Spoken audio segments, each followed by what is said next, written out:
গ্রামের বাড়ি থেকে কিছু ড্রাগন গাছের ডাল কেটে নিয়ে এসেছিলাম ব্যাকয়ার্ডে লাগাবো বলে। তো এবার বাগানটা খুব সুন্দরভাবে করব। তার সঙ্গে শুরু করেছিলাম একটু বিরিয়ানি পার্টি।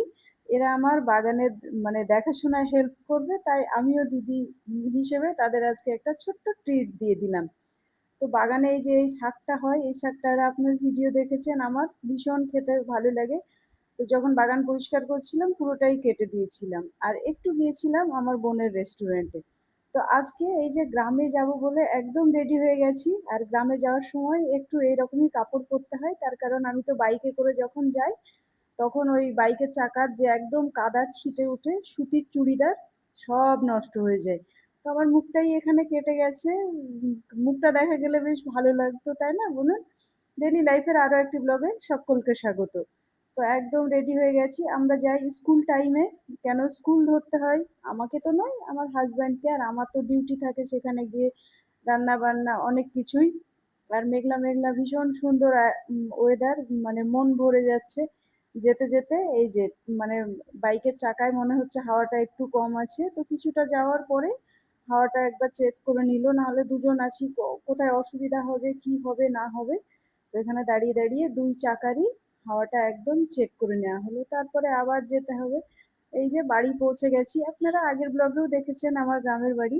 এই উঠানটাকে একটু উঁচু করে দেওয়া হয়েছে, কেন প্রত্যেক বছর জল ঢুকে যায়, দিয়ে আমরা বন্যা না হলেও 4 থেকে 5 দিন বন্যার মতো পরিস্থিতিতে থাকি। তো ড্রেসপত্র চেঞ্জ করে নিলাম, হাজব্যান্ডকে গিয়ে সঙ্গে সঙ্গে চা বানিয়ে দিয়েছি, ওটা রেকর্ড করা হয়নি, সে তো স্কুলে চলে গেছে।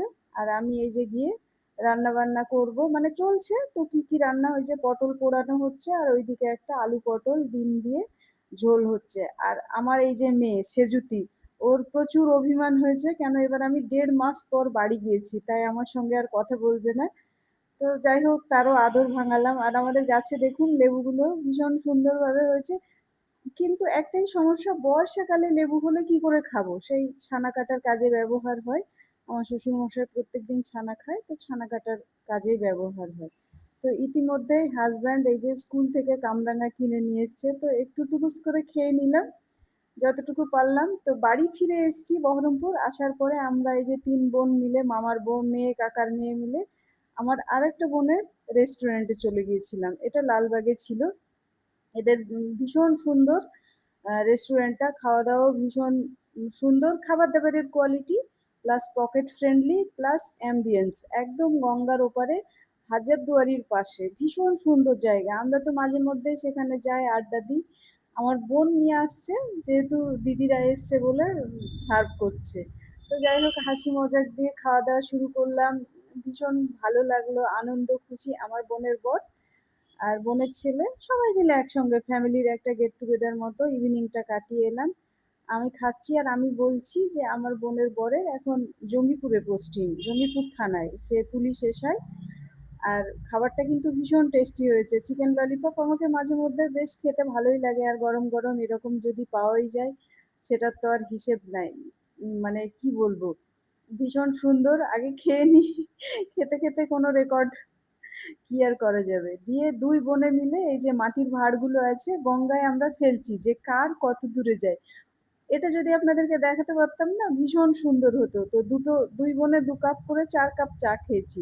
তো দুই বোনে মিলে একদম সেটাকে ফেললাম, আর দেখুন কি সুন্দর গঙ্গায় স্রোত, অপরূপ দৃশ্য। তো তারপরের দিনের এটা ব্লগ। এবার বাগানে যাব, বাগানে গিয়ে ড্রাগনের যে ডালগুলো কেটে নিয়ে এসেছি সেগুলোই লাগাবো। তো চলুন আমার বাগানে। আমার জুগাড় এই যে, আমার ভাসুর এটাকে দড়ি দিয়ে বেঁধে দিয়েছে, আমি আবার ব্যাগের মধ্যে ভরে খুব যত্ন করে নিয়ে এলাম। এতে অনেক কাটা, তাই খুব সাবধানেই লাগাতে হবে।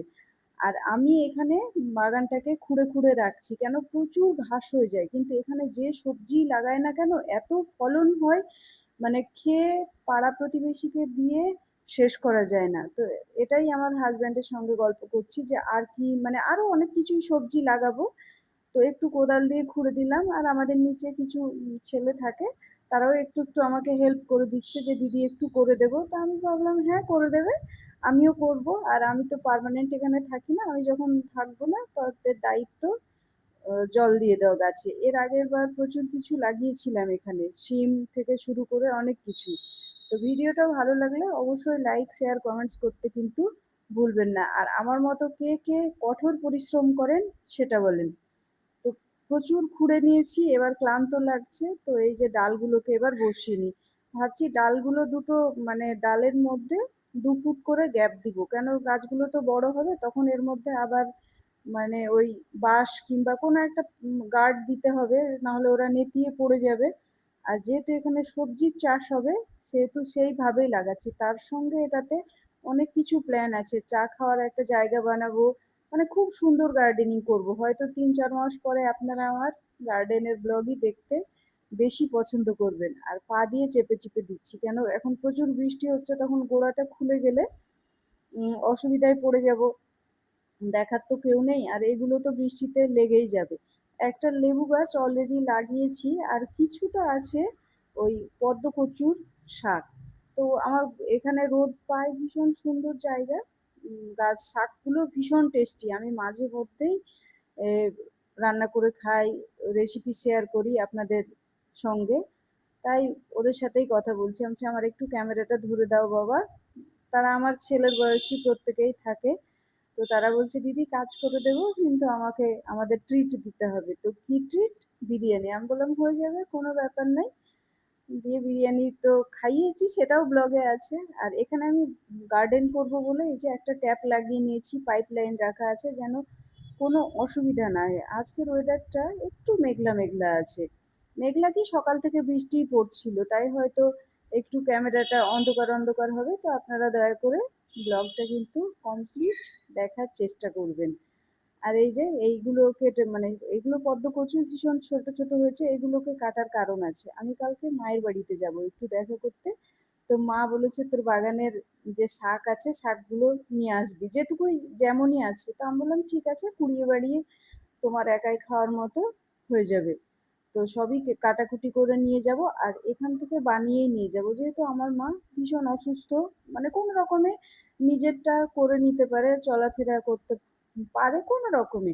কেন মায়ের আমার কিডনির সমস্যা, তাই মা বেঁচে আছে জানেন, তাই মনে হয় যে সব কিছু বেঁচে আছে। আমার মা মায়ের দায়িত্ব পালন করে, বাবার দায়িত্ব পালন করে। আমরা যে বিয়ে হয়ে এত বছর দূরে চলে এসেছি, এই 20 বছর, তবুও মা কি আমাদের প্রয়োজন, কি খেতে পছন্দ করি, প্রত্যেক দিন কি বানালি খোঁজ নিবি। মা যাদের নেই তারা মায়ের মানে কষ্টটা বুঝতে পারে। তাই বলি যে আল্লাহ আমার মাকে আরো 10টা বছর বাঁচিয়ে রাখুক, তাই না বলুন? প্রত্যেকের মা বাবাই তাই। তো গাছ লাগানো প্রায় শেষের দিকে। আর এই যে মেসের আমার বেটা বলতে পারেন, ও বলছে দিদি দেন একটা লাগিয়ে দিই। তা আমি তাকে জ্বালালাম যে ব্লগে আসতে হবে, বলছে কোনো ব্যাপার নেই দিদি।